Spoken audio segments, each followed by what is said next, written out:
톨스토이라는 분 아시죠? 전쟁과 평화, 안나 까리니나를 썼던 그분이 인생록에서 이런 말을 해놨어요. 당신에게 가장 중요한 때는 언제인가? 언제라고 그랬어요? 네, 지금이다, 현재다. 당신에게 가장 중요한 사람은 누구인가? 네, 당신이 지금 만나고 있는 사람. 그러니까 저에게 있어서 가장 중요한 분들은 여러분들이고, 여러분들에게서 가장 중요한 사람은 이 시간은 저예요. 그리고 당신에게 있어서 가장 중요한 일은 무엇인가? 지금 당신이 하고 있는 일. 이게 톨스토이의 인생록에 들어 있습니다.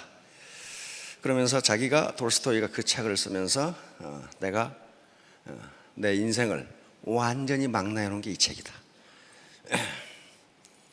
잊어버리지 마세요. 근데 우리가 사는 세계가 무슨 세계예요? 우리 체제가 무슨 체제예요?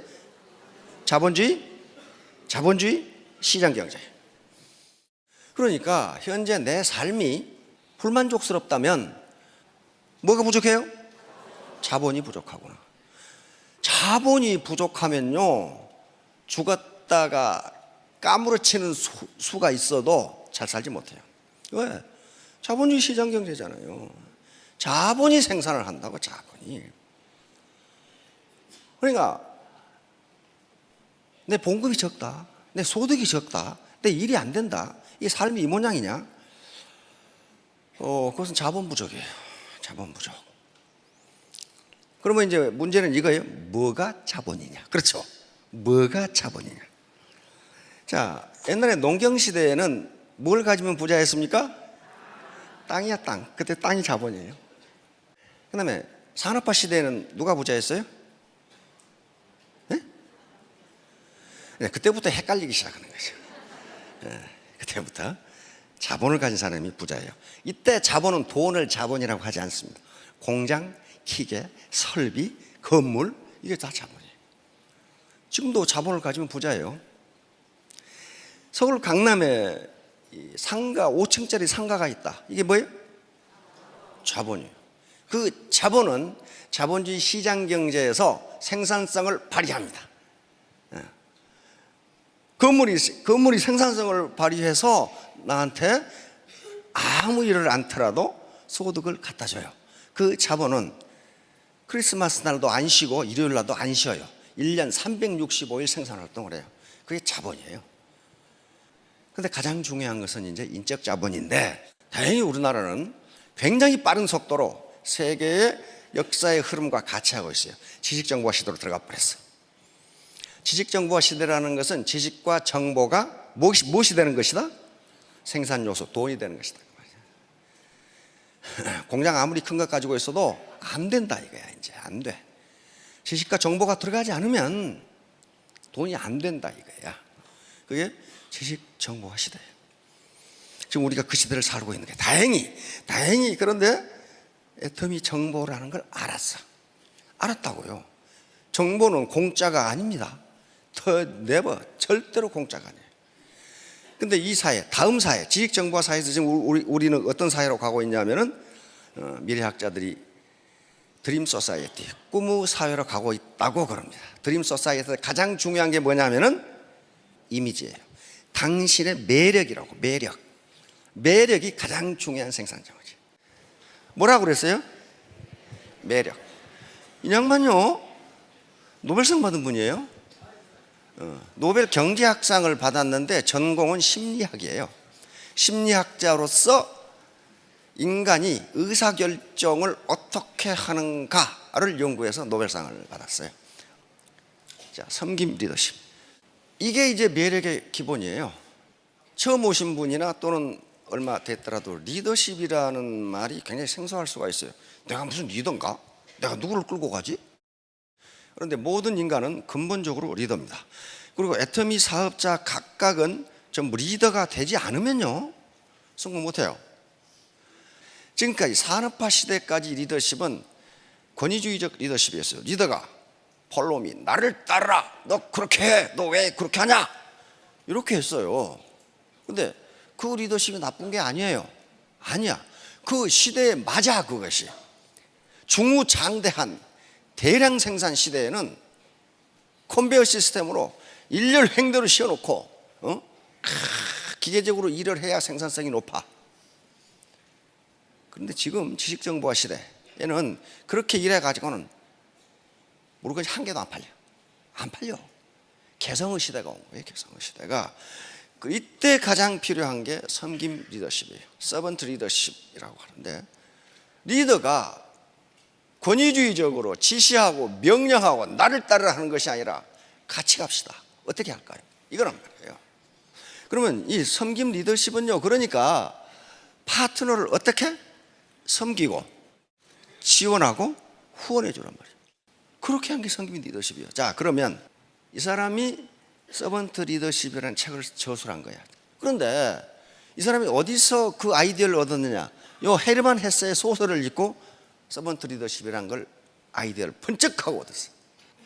여기에 동방으로 여행, 헤르만 헤세 있죠? The Journey to the East, 동방으로 여행에서 여기에 레오라는 인물이 나오는데, 여행 집단 중에, 단체 중에 레오라는 인물이 나오는, 레오는 그 단체 하인이야, 하인.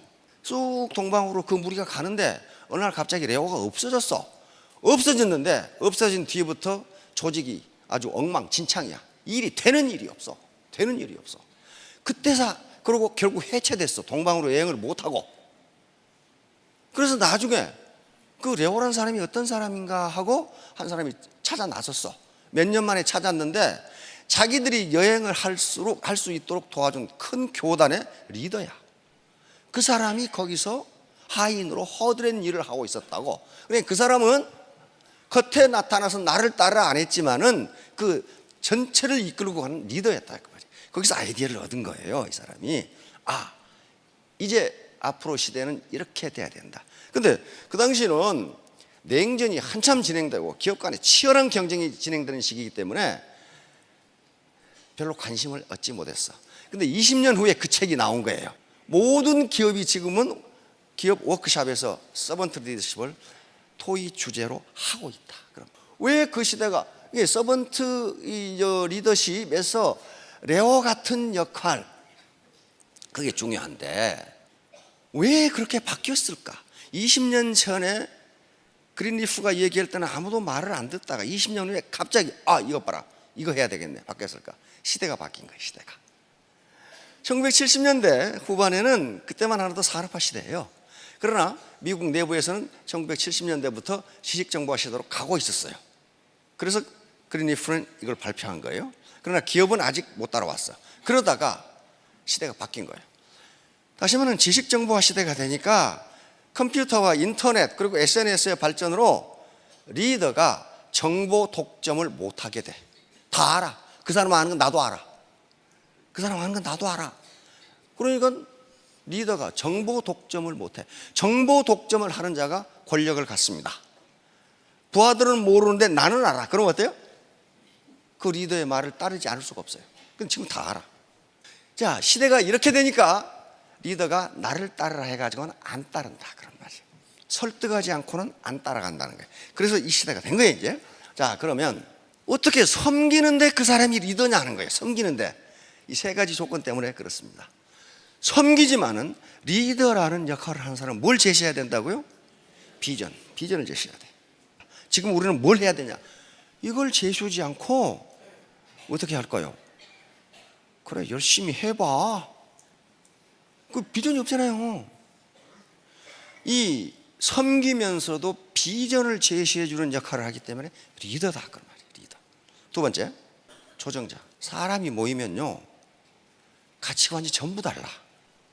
취미가 다 달라. 그러니까 반드시 갈등이 있어. 특히 애터미는 진입 장벽이 없어요. 그냥 들어오는 거예요. 그리고 유지비도 없어. 그러니까 어때요? 쉽게 말하면 5만 가지 사람이 다 들어와. 그러면 그 파트너와 파트너, 내 가족 라인과 형제 라인 간의 갈등을 누가 조정을 해야 되냐는 말이에요. 이 리더가 조정을, 코어디네이터 역할을 해줘야 돼요. 그렇죠? 안 그러면 갈등이 일어나. 자, 다음 세 번째, 리더가 후원자 역할을 해서 자기 파트너들도 가족을 가지고 있는 하나의 생활인이에요. 그렇죠? 맨날 일만 할 수는 없어. 그러니까 일과 생활이 균형을 이룰 수 있도록 스폰서십을 제공해 줘야 돼. 이런 역할을 하기 때문에 섬기면서도 리더예요. 섬기면서도 리더라고요. 이거 아무나 할 수 있는 게 아니에요. 가슴 폭이 넓어야 돼. 그러면 이분이 레리 스피어스라는 분인데, 그래서 이분이 섬김 리더십의 특징은 무엇인가 하는 것을 10가지로 요약해서 발표를 했어. 뭐라고 그랬어요? 야, 경청이 탁 나오잖아요. 경청. 섬김 리더가 되는 것 중에 가장 중요한 게 뭐다? 경청이다. 남의 말을 들어라. 자, 다음 공감. 파트너의 어려움, 파트너의 아픔, 이것에 공감을 표시해야 돼요. 공감을 표시하고 그걸 지원해 주려고 노력해야 돼. 파트너가 스폰서님, 제 어머니가 XX암에 걸렸어요. 그러면 보통 인간은 어떻게 해요? 깜짝 놀래가지고, 아니 지금 어디 병원에 계세요? 돈을 많이 못 드리지만 10만 원이라도 치료비 보태 쓰세요 하고 들을 수 있죠. 그런데 마이 동풍이야. 그거하고 나하고 무슨 상관이 있어요? 상관이 있어요. 상관이 있다고요. 그 간단한 말 한마디가 사람의 마음을 끌어당긴단 말이에요. 끌어당겨. 다음 치유, 힐링. 인간은 어떤 이유로 사기가 떨어진 사람이 있어요. 그렇죠? 사람이 사는데 그거 없겠어요? 사기가 떨어지거나 막 노력하는데 파트너가 늘지 않거나 힘 빠지죠. 이런 경우에 리더의 위치에 있는 사람은 개인적인 문제, 가정적인 문제를 어떻게 하면 치유해서 정상 상태로 돌릴 것인가는 신경을 쓰라는 거예요. 이게 리더예요. 이게 리더라고요. 지가 그러든가 말든가 나하고 무슨 상관이 그래 버리면 그 리더가 아니라는 거예요. 자, 다음. 이것은 이게 섬김 리더십이지만은 그 사람이 리더인 것은 환경의 변화를 파트너보다 더 신경을 가지고 먼저 알아내야 된다는 거예요. 이 세상이 어디로 흘러갈 것이다. 그러면 나는 이 파트너를 데리고 어떻게 갈 것인가를 먼저 알아야 돼요. 먼저. 그래서 만약에 자기 스폰서가 환경의 변화를 인지하지 못하면 그 라인은 안 커요. 안 커. 설득. 이게 섬김 리더십의 가장 중요한 특징 중에 하나입니다. 권위주의적 리더는 나를 따르라야. 그렇죠? 안 따라오면 끌고 가면 돼. 그러나 섬김 리더십은 그렇게 해서는 리더십 발휘가 안 된다는 거예요. 왜? 마음으로 승복을 안 해. 안 따라가. 그래서 반드시 설득을 통해서 공감을 얻고 그리고 나에게 승복하도록 만들지 않으면 리더십이 발휘 안 된다는 게 섬김 리더십의 특징 중에 하나입니다. 이 세상은요 엄청 복잡해요. 자, 그러니까 개념화는 뭐냐면 이 복잡한 현상을 내가 파트너들에게 어떻게 설명해 줄 거냐는 거야. 예를 들면 인간은 그걸 환원주의라고 하는 학문 이론입니다. 이 세상이 하도 복잡하니까 도대체 어떻게 돌아가는지 알 수가 없어. 그래서 그걸 하나로 축약을 해. 작은 것을 축약을 해. 그래가지고 그것을 가서 설명하면서 이해하기 쉽게. 그런 식으로 리더는 개념화를 해서 설명해 줘야 파트너들이 안다 그런 말이에요. 간단하게 설명할 수 있도록 훈련을 해야 된다. 자, 다음 성견지명. 먼저 알아야 돼. 먼저 현재와 과거의 자료를 분석해서 미래를 예측하는 거예요. 역사의 흐름, 경제의 흐름, 현재의 상황, 기술 발전 속도를 보니까 미래 20년 후는 이렇게 된다. 이렇게 이야기하는 거예요. 리더가 이 역할을 못 해주면 리더가 아니잖아요. 그렇죠? 아니잖아요. 자, 다음. 리더는 파트너들 위해 군림하는 사람이 아니고 청직이다. 청직이란 말은 무슨 말인지 아시죠? 스튜어드십이요.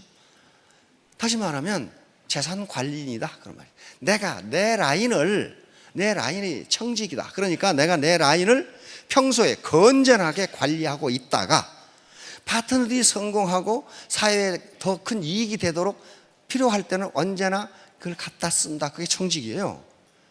청지기가 그러니까 그 청 안에 들어있는 재산의 주인이 아니라 뭐라는 거예요? 관리인이다. 관리. 이게 서번트 리더십의 핵심이다. 그래서 파트너의 성장을 위한 헌신. 그러니까 이 서번트 리더십도 다단계를 생각하고 만들어 놓은 것 같은 기분이 자꾸 들어. 이거 왜 이 서번트 리더십, 성김 리더십이 우리 애터미가 딱 맞다고 그랬냐면은 우리 사운회가 그게 결정이 돼 있어요. 영혼을 어떻게? 소중히 여기며 생각을 경영한다. 믿음에 굳게 서며 겸손히 섬긴다. 겸손히 섬기는 거예요. 인간으로서의 존엄성은 같다고 인정해 주는 거야. 그러므로 나는, 리더는 이 인간을 성장시켜야 된다. 성장. 어떻게?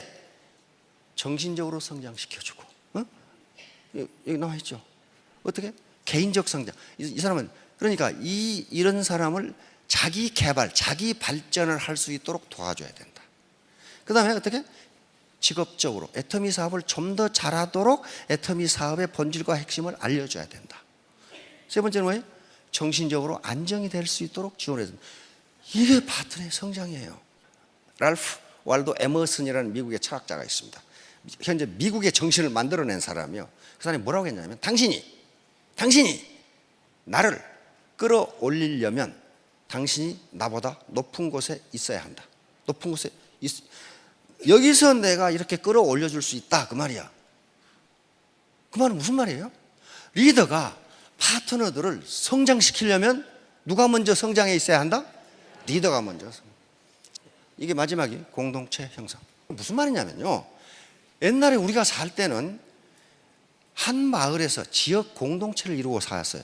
거기에 일가 대소가 또 다 모여있는 경우가 있어. 그렇죠? 그럼 어때요?